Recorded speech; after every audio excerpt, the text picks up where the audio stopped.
rasa bangga terhadap 1.300 peserta yang luar biasa telah hadir di sini untuk kemajuan pendidikan Indonesia. Saya ucapkan selamat datang di pelatihan Virtual Educator. Perkenalkan, saya Nindya Juwita Abimadini, saya adalah MC untuk acara ini. Saya akan membantu acara pembukaan pelatihan Virtual Educator. Puji dan syukur kita panjatkan kepada Allah Subhanahu wa Ta'ala karena atas ridhonya kita dapat hadir di acara siang ini. Pelatihan Virtual Educator bertujuan untuk meningkatkan kompetensi seluruh tenaga pengajar yang ada di Indonesia untuk dapat menjawab tantangan industri 4.0 dan juga menjawab tantangan yang baru saja, yaitu wabah COVID-19 yang memaksa proses belajar mengajar untuk keluar dari dalam kelas. Oke, tanpa berlama-lama, mari kita mulai agenda pembukaan kita pada siang hari ini. Untuk itu, kita masuk ke agenda pertama, yaitu sambutan oleh Ketua Mata Garuda Kalimantan Barat, Bapak Rahmat Putra Yuda SPD MED Tesol. Saya persilahkan.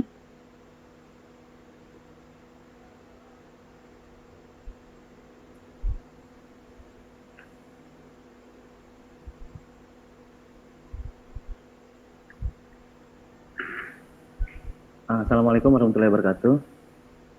Selamat siang, salam sejahtera. Yang terhormat Bapak Wakil Gubernur Kalbar, Bapak Ya Horsan, yang telah hadir di tengah-tengah kita mewakili pemerintah Provinsi Kalimantan Barat.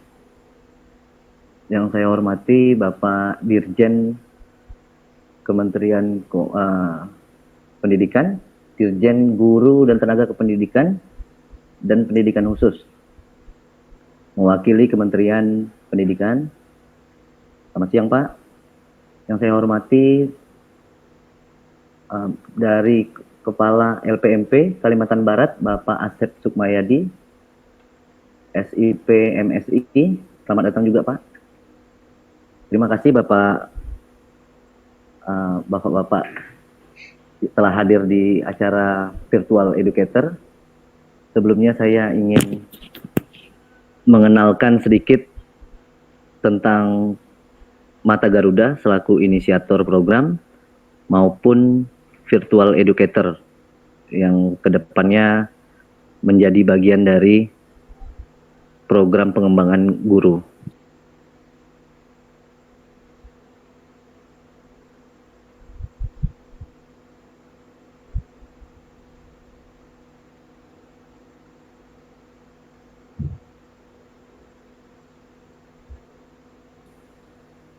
LPDP sendiri merupakan lembaga pengelola dana pendidikan beasiswa dari pemerintah Republik Indonesia di bawah Kementerian Keuangan, dengan kementerian penyantunnya adalah Kementerian Pendidikan dan Kementerian Agama.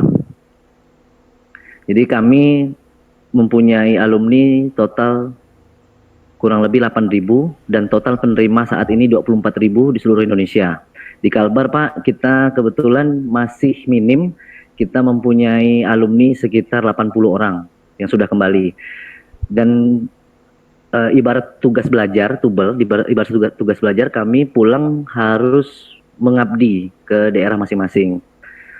Dengan background bermacam-macam keahlian, ada yang dosen, ada yang guru, ada yang pegawai staf di Pemda.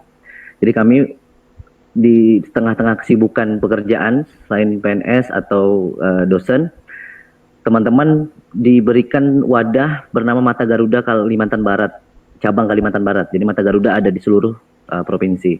Kantor kami di Dirjen Pembendaraan Kementerian Keuangan Kalbar, Jalan KS Tubun, sebagai sekretariat atau kantor bernaung kami para alumni. Tugas kami Pak alumni adalah membantu pemerintah daerah, baik kota maupun provinsi, dalam menjalankan program-program daerahnya.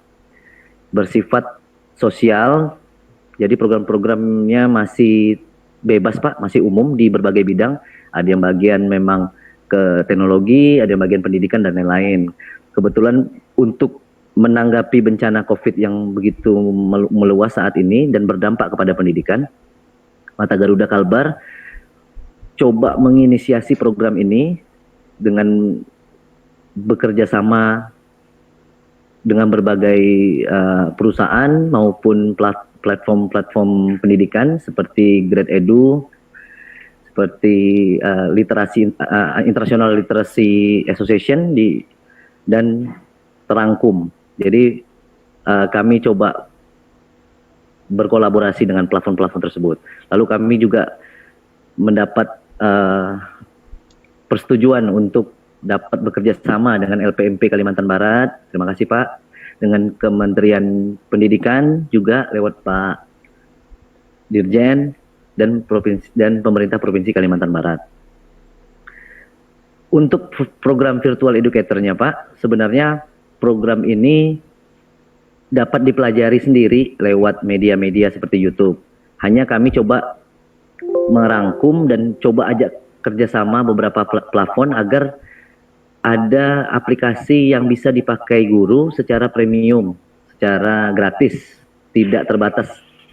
Jadi seperti Miro Education itu memberikan aplikasinya, serta Grade Edu memberikan fitur-fiturnya khusus untuk guru nanti gratis juga. Nanti ada pemaparannya di pertemuan keberapa oleh Grade Edu. Jadi kami mencoba bagaimana guru atau dosen dan pengajar itu punya kemampuan digital, literasi digital, kemampuan untuk melaksanakan pembelajaran jarak jauh. Jadi walaupun COVID ini telah berakhir, blended learning, ada istilah blended learning itu dapat tetap terlaksana. Jadi selain belajar di sekolah, kita dapat juga support dari guru atau dari pengajar yang bisa memberikan tugas-tugasnya dari rumah. Itulah fungsi dari virtual educator ini. Tidak sampai di situ, virtual educator ini programnya mirip atau bisa dibilang mengadopsi sistem MLM, multi level marketing, tapi tidak marketing, kita jadi cuma networking saja karena tidak ada biaya, gratis. Hanya guru yang mempunyai kemampuan yang telah kita verifikasi dengan project dan tes, si guru wajib atau dosen wajib memberikan materi tersebut ke rekannya, baik guru dan dosen, dan terus berkesinambungan sampai kita mendapat gelar melek literasi digital. Karena kita ranking literasi kita masih lumayan jauh Pak di antara negara yang lain. PR kita bersama meningkatkan literasi tersebut. Salah satunya yaitu adalah literasi digital. Semoga program ini dapat dilaksanakan Pak. Kebetulan kita disaksikan oleh kurang lebih 1.300 guru, dosen, dan pengajar melalui live streaming YouTube saat ini Pak. Mereka juga diperkenankan untuk memberikan pertanyaan di samping, nanti di samping dari portal website ini nanti ada muncul pertanyaan-pertanyaan yang mungkin bisa kita baca bersama untuk kita jawab. Sekian sambutan dari saya Pak. Terima kasih banyak atas kesudian Bapak untuk hadir. Wabillahi taufiq wal hidayah. Assalamualaikum warahmatullahi wabarakatuh.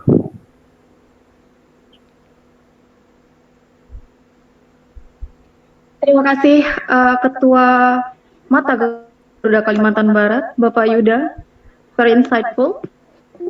Selanjutnya kita akan mendengarkan kata sambutan dari Direktur Guru dan Tenaga Kependidikan Menengah dan Pendidikan Khusus, Dr. Saptono MED. Saya persilahkan. Baik. Bismillahirrahmanirrahim. Assalamualaikum warahmatullahi wabarakatuh. Yang saya hormati Bapak Wakil Gubernur Kalimantan Barat, mudah-mudahan sehat-sehat selalu Bapak. Yang saya hormati Kepala LPMP, Ketua Mata Garuda Kalimantan Barat, Bapak Ibu sekalian. Pertama saya menyampaikan salam hormat dari Mas Menteri, dari Pak Dirjen. Beliau pada saat yang bersamaan juga sedang online dan kami ditugaskan untuk memenuhi undangan ini, menyampaikan keynote speaker, dan saya sudah menyiapkan bahan. nanti bisa di-share ke seluruh peserta, Bapak Ibu guru dan dosen, yang kami beri nama dengan judul peningkatan nilai Indonesia dalam PISA, agar nanti ini bisa menjadi isu besar kita yang akan sama-sama kita realisasikan. Yang kedua, tentu kita terus berdoa mudah-mudahan penyebaran virus COVID-19 ini bisa segera teratasi, dan kita doakan mudah-mudahan seluruh masyarakat Indonesia sehat walafiat, dan wabil khusus bulan Ramadan bisa kita manfaatkan untuk semakin kita bisa mendekatkan diri kepada Allah Subhanahu wa taala. Baik, mohon izin Pak Wagub dan Bapak Ibu semuanya, saya akan mulai dengan paparan saya, dan saya akan sajikan maksimal dalam waktu 20 menit.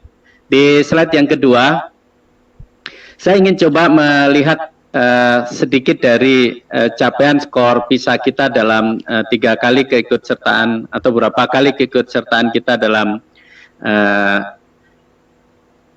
evaluasi atau penilaian tingkat internasional ini. Dan tentu sama-sama kita perlu maklumi bahwa proses pembelajaran yang kita lakukan selama ini masih banyak sekali upaya yang harus kita kerjakan. Dan skor PISA ini melihat capaian hasil belajar untuk anak-anak kita yang mereka berusia 15 tahun. Berarti ini adalah anak-anak yang posisinya ada di SMP. Kalau kita lihat itu ada di SMP mungkin kelas 8, kelas 9, atau mungkin hanya sedikit sekali mereka yang ada di bangku SMA. Dan tidak bermaksud bahwa kita membandingkan dengan capaian negara lain, karena sesungguhnya yang terpenting buat kita ketika membaca skor PISA itu adalah berapa nilai yang kita dapatkan, apakah terjadi peningkatan dari 3 tahun sebelumnya. Karena PISA ini tidak bisa kita bandingkan dengan negara lain, karena pertama pesertanya juga bisa berganti-ganti. Kemudian yang kedua dipengaruhi juga oleh faktor tingkat kemakmuran. Nah, ini juga satu hal yang harus kita pertimbangkan. Tapi yang jelas bahwa skor PISA kita belum mencapai di angka 500. Kalau kita lihat intervalnya, misalkan di bidang literasi, kemampuan membaca, kita masih ada di 122 digit di bawah dari capaian angka 500. Kemudian untuk matematika masih 115 di bawahnya, berarti skor kita hanya 385. Dan kemudian untuk di sains kita masih ada 93.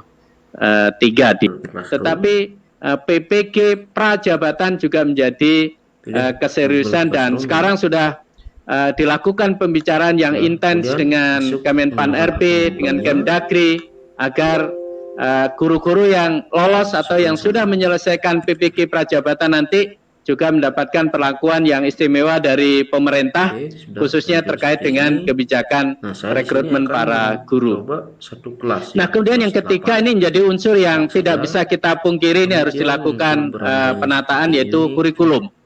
Masih banyak guru kita itu yang melihat bahwa kurikulum itu adalah buku putih, kitab suci yang tidak bisa diotak-atik baik dari sisi urutan maupun waktunya. Padahal sesungguhnya guru itu punya otoritas, punya kewenangan untuk melakukan telah kurikulum, merancang pembelajaran, melaksanakan dengan memperhatikan potensi dari setiap peserta didik. Dan kita pada saat yang bersamaan melakukan bedah kurikulum, dan nanti akan saya sampaikan bahwa sesungguhnya kurikulum kita ini memang tidak bisa kita pungkiri, kontennya terlalu padat, terlalu banyak, sehingga guru-guru kita tidak hanya merasa terbebani dengan KIKD yang jumlahnya ratusan, tetapi juga anak-anak kita tentu memiliki keterbatasan. Nah, kita belum bisa menyajikan pembelajaran yang sesuai dengan kompetensi, kemampuan, dan daya tangkap dari anak-anak kita. Sehingga memang akhirnya ke depan kita perlu melakukan perubahan kurikulum menjadi lebih sederhana, lebih fleksibel, dan yang terpenting adalah berorientasi pada kompetensi yang dibutuhkan oleh anak-anak. Wabil khusus tadi sudah disampaikan bagaimana kita bisa menyiapkan generasi ke depan yang memiliki keunggulan-keunggulan yang itu sangat bisa digunakan di abad 21 atau industri 4.0. Dan kemudian ini penilaian global ya, kita Pak Menteri, Mas Menteri di paket kebijakan yang pertama sudah menyatakan dengan tegas bahwa tahun ini adalah pelaksanaan UN yang terakhir, dan ternyata karena ada kasus corona UN pun juga menjadi ditiadakan. Tetapi yang terpenting bagi kita bahwa ke depannya harus ada satu sistem penilaian yang itu bisa menjadi masukan, menjadi input bagi kita para pelayan pendidikan, baik yang ada di sekolah, bagi dinas, untuk mendapatkan gambaran kira-kira apa yang harus kita lakukan ke depan. Sehingga kementerian sekarang juga sedang berjalan, termasuk saya yang ditugaskan untuk mengumandani strategi GTK 02 terkait dengan assessment ini. Kita sekarang sedang menyiapkan secara nasional 3 assessment yang akan kita terapkan di bulan Agustus nanti. Yang pertama adalah assessment kompetensi minimum. Ini untuk melihat literasi numerasi dari siswa kita di kelas 5, 8, dan 11. Dan kemudian kita juga akan lakukan survei karakter untuk memastikan bahwa anak-anak kita memiliki nasionalisme, untuk mengetahui apakah ada paham-paham radikalisme, terorisme, kegotong royongan yang mengganggu anak-anak kita. Dan kemudian ini yang ketiga nih Pak Wakil Gubernur, bahwa kita ingin ada survei lingkungan belajar. Nah, inilah yang akan menjadi potret dari kinerja para guru dan kepala sekolah. Sehingga nanti kalau daerah ingin melakukan penataan terhadap kinerja para kepala sekolah, nah ini dasarnya dengan dasar dari hasil evaluasi terhadap lingkungan budaya sekolah. Apakah lingkungannya sudah cukup kondusif untuk melaksanakan kegiatan pembelajaran atau belum. Dan kemudian yang terakhir ini adalah sinergi antara pemerintah daerah. Jadi kita tidak mau lagi pusat itu banyak mengambil alih pekerjaan daerah. Jadi kalau yang memang ranahnya otonomi ya kita serahkan lah. Ini daerah yang lebih tahu kebutuhannya, daerah yang lebih bisa mengatur. Tetapi fasilitator, koordinasi, pendampingan itu yang akan diberikan oleh pusat. Dan yang kedua, bagaimana masyarakat sipil, NGO, para penggiat pendidikan, para dosen yang mereka punya contoh-contoh baik, punya kisah-kisah sukses. Nah ini untuk bisa kita optimalkan, kita berdayakan. Dan untuk itulah di slide berikutnya maka kita sekarang sedang menyiapkan satu skema, satu regulasi nasional bagaimana agar track ataupun karir dari para guru itu bisa kita persiapkan secara matang ke depan. Ya, tadi saya contohkan kalau kepala sekolah itu harus bisa memerankan sebagai seorang instructional leader, maka yang harus bisa menjadi kepala sekolah itu harusnya adalah guru yang memiliki kemampuan pedagogi yang bagus, memiliki kemampuan pembelajaran yang bagus. Nah, sehingga dari guru penggerak, mereka itulah nanti yang akan bisa mengisi posisi-posisi sebagai kepala sekolah. Apalagi sebagai pengawas. Maka seorang pengawas itu harusnya jauh lebih mumpuni, jauh lebih mapan kemampuannya dibanding dengan kepala sekolah.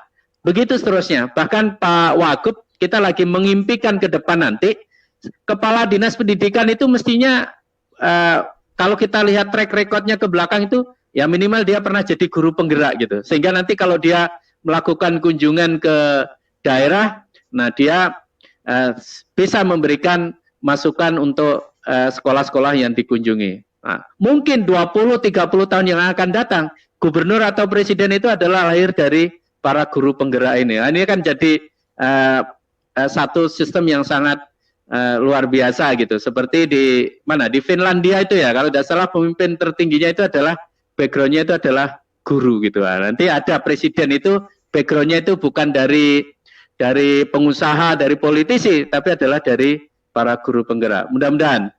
Nah, bagaimana kemudian di slide berikutnya kita memulai ini semuanya? Tentu ini kan satu hal yang tidak mudah untuk bisa kita lakukan.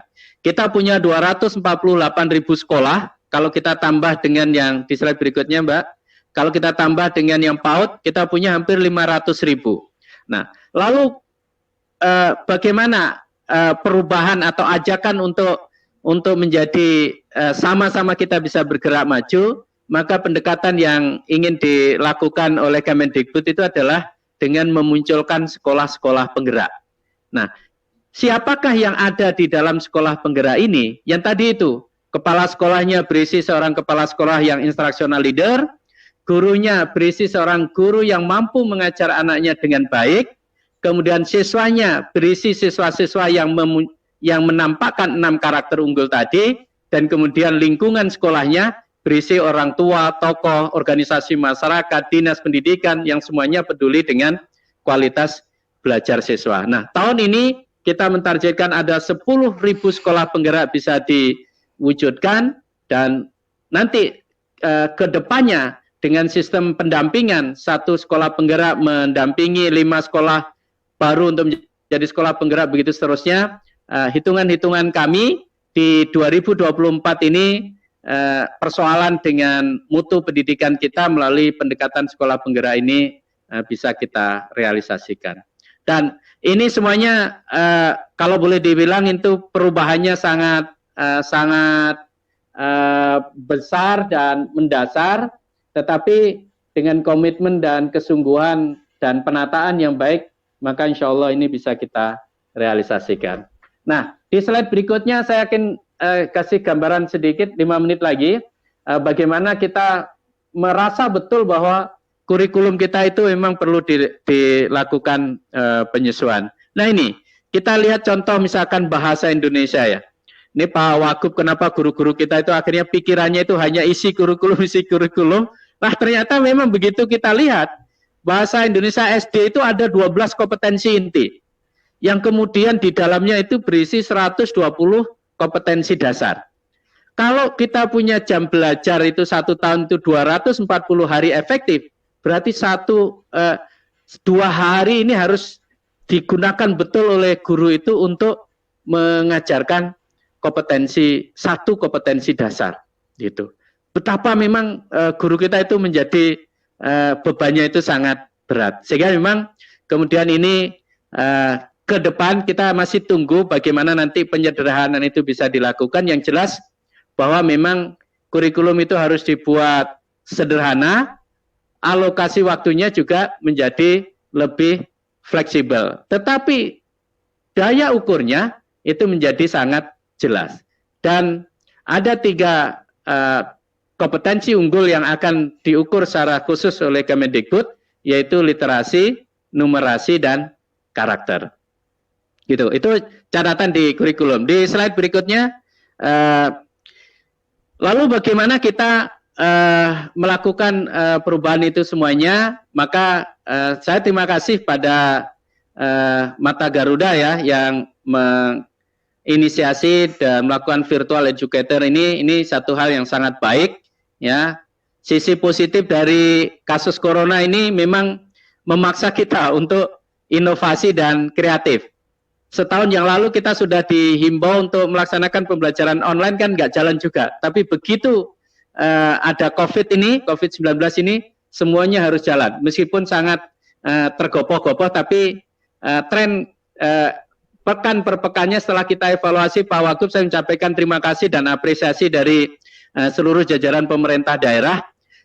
Kesulitan, kegampangan dari para guru kita ini, kecenderungannya ke belakang ini semakin bisa teratasi dan anak-anak bisa semakin lebih enjoy. Itu semua karena keseriusan kita semuanya untuk bisa melaksanakan pembelajaran yang terbaik ya.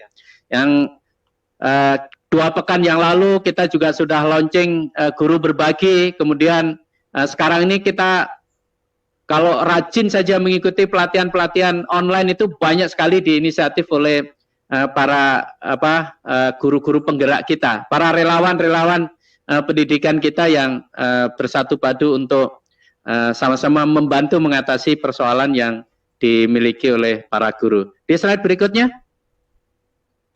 Saya satu slide saja untuk tunjukkan lagi yang contoh nanti ini ya. Jadi asesmen kompetensi minimum yang akan kita lakukan dari literasi dan numerasi, nanti kira-kira gambaran soalnya itu seperti ini.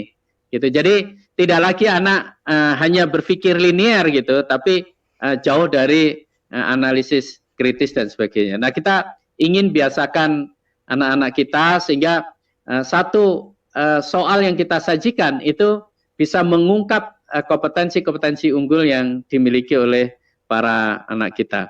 Saya kira terus satu lagi di yang survei karakter. Ini untuk memberikan gambaran. Nah, ini Pak Wagub nanti yang kita akan lakukan jadi ada survei karakter yang itu orientasinya kepada anak kita ya, tentang intoleransi, kekerasan seksual, bullying. Nah, ini akan kita lihat bagaimana anak menyikapi perbedaan dan sebagainya. Nah, yang bagi kita para birokrat ini, maka hasil survei lingkungan belajar ini yang akan menjadi alat penilaian kita untuk mengukur kinerja kepala sekolah, mengukur kinerja guru. Bahkan Pak Gubernur, Pak Wakil Gubernur bisa juga menggunakan, kalau ini cakupannya seluruh sekolah yang ada di Kabupaten A, berarti itu adalah kinerja pengawas, kinerja kepala dinas. Kalau satu provinsi gambarannya, nah itu berarti bisa menjadi ukuran untuk kinerja kepala dinas pendidikan. Karena memang digambarkan betul bagaimana budaya sekolah yang terbangun dari lingkungan belajar yang ada di sekolah tersebut.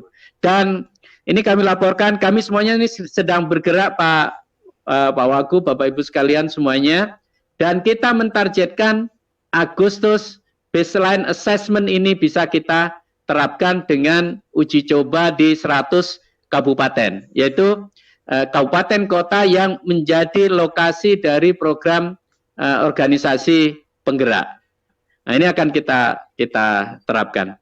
Saya kira itu 20 menit waktu yang diberikan pada saya, mudah-mudahan informasi ini menggugah kita semuanya bahwa PR kita di depan masih sangat banyak, dan monggo bergotong royong, bersatu padu untuk kita menjadi Indonesia yang lebih bagus lagi. Terima kasih. Assalamualaikum warahmatullahi wabarakatuh.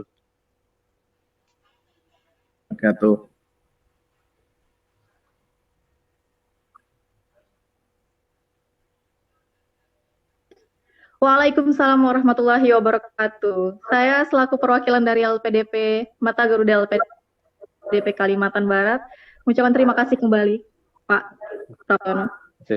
Oke, saya sejenak ingin menyapa bagi seluruh peserta yang baru saja hadir. Sangat ramai sekali bisa kita lihat di live chat dan live komennya. Banyak pertanyaan dan banyak sekali saran-saran yang diberikan. Terima kasih, insya Allah akan kita baca bersama-sama. Sangat insightful sekali. Saya berikan apresiasi yang sangat besar kepada tim pendidikan Indonesia yang sudah merumuskannya.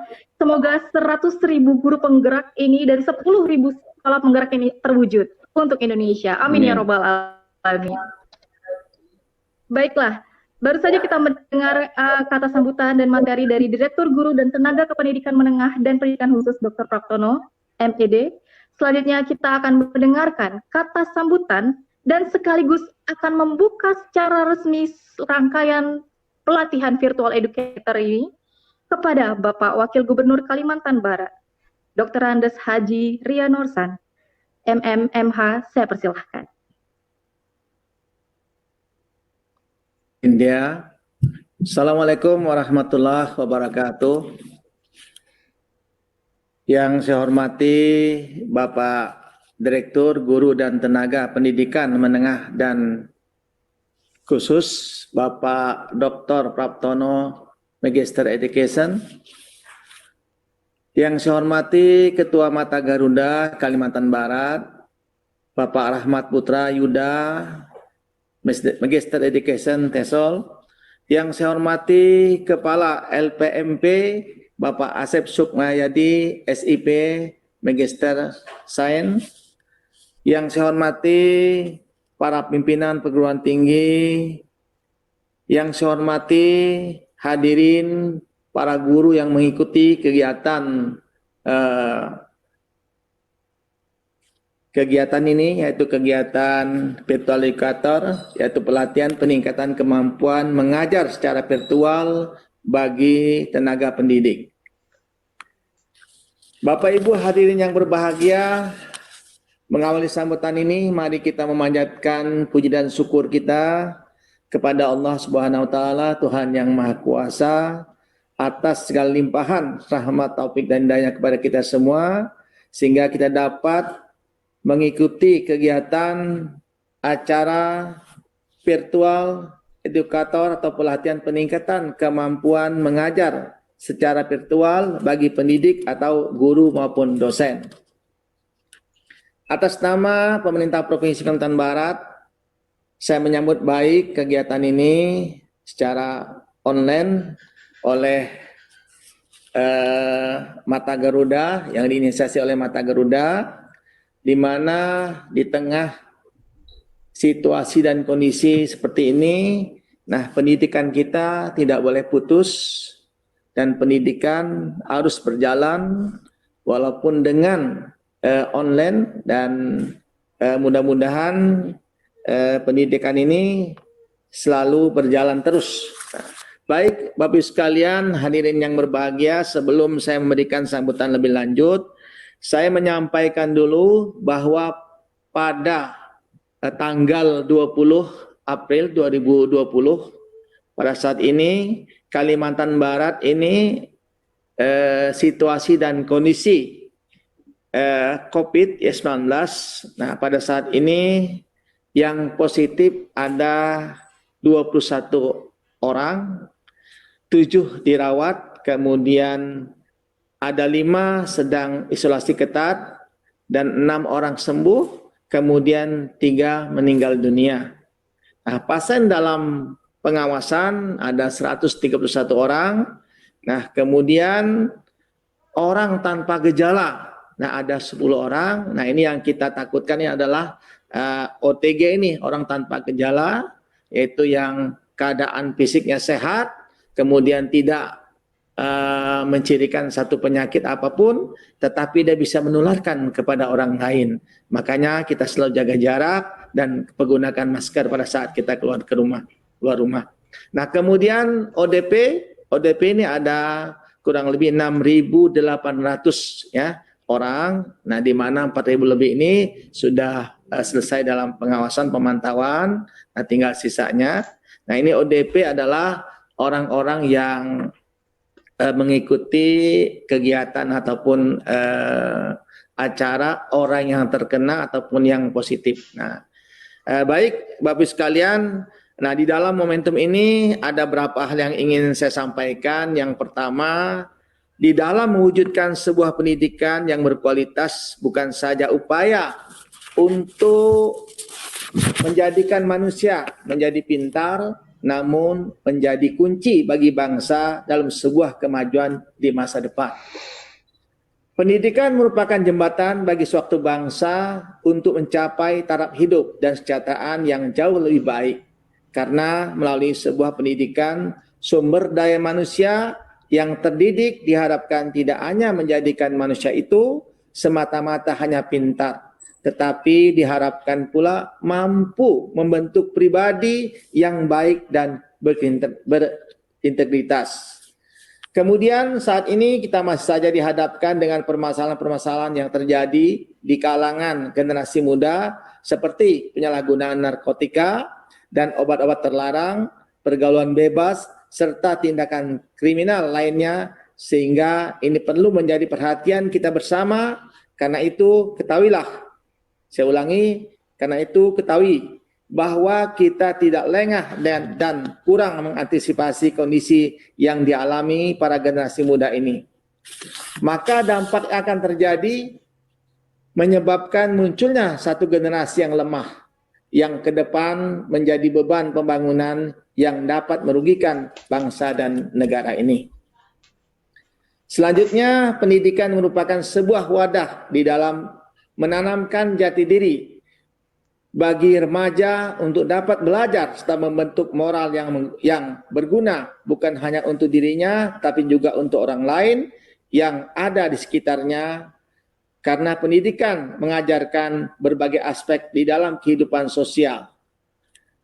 Kemudian yang terakhir, pendidikan merupakan tanggung jawab bersama antara pemerintah, masyarakat, dan orang tua atau keluarga, karena sebuah pendidikan tidak boleh hanya dibebankan kepada salah satu dari ketiga unsur di atas.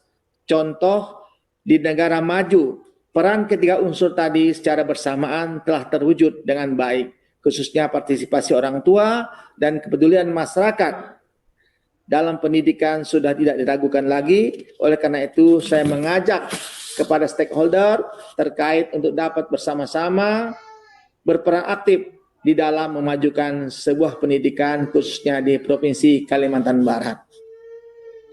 Bapak Ibu hadirin yang berbahagia, melalui momentum yang diselenggarakan pada hari ini tentunya bukan hanya menjadi harapan saya, tetapi ini merupakan harapan bagi kita semua untuk dapat mewujudkan komitmen kita bersama, baik pemerintah provinsi serta stakeholder terkait lainnya, untuk terus berupaya di dalam meningkatkan mutu pendidikan sehingga dari tahun ke tahun dapat terus memberikan peningkatan yang jauh lebih baik. Nah, guna mewujudkan hal di atas dan harapan kita bersama, tentunya kita memiliki harapan yang sangat besar kepada semua komponen organisasi agar dapat memberikan inovasi-inovasi terbaik di dalam meningkatkan mutu pelayanan bagi pendidikan kita yang ada di Indonesia.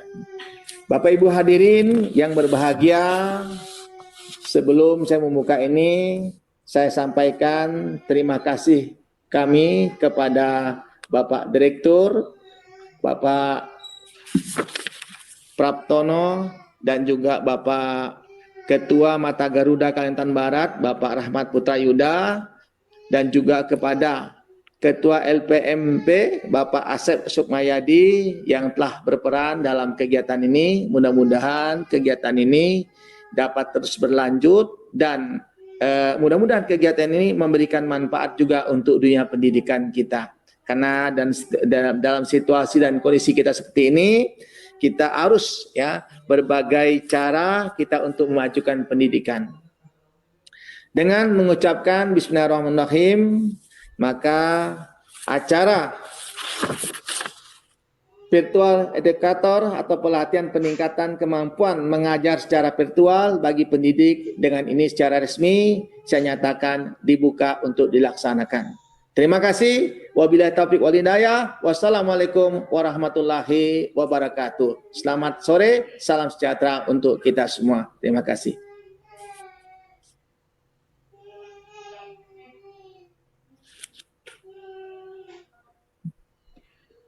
Assalamualaikum warahmatullahi wabarakatuh. Terima kasih Bapak Norsan, terima kasih atas insight-nya, terima kasih sudah hadir pada hari ini. Ya, hadirin sekalian, dengan berakhirnya kata sambutan dari Bapak Wakil Gubernur Kalimantan Barat, maka telah resmi dibuka pelatihan virtual educator kita. Untuk itu, setelah ini kita akan ada break asar 10 menit, maka tolong jangan kemana-mana, tetap di sini karena kita masih mempunyai 2 keynote speaker yang akan memberikan materi terkait virtual education.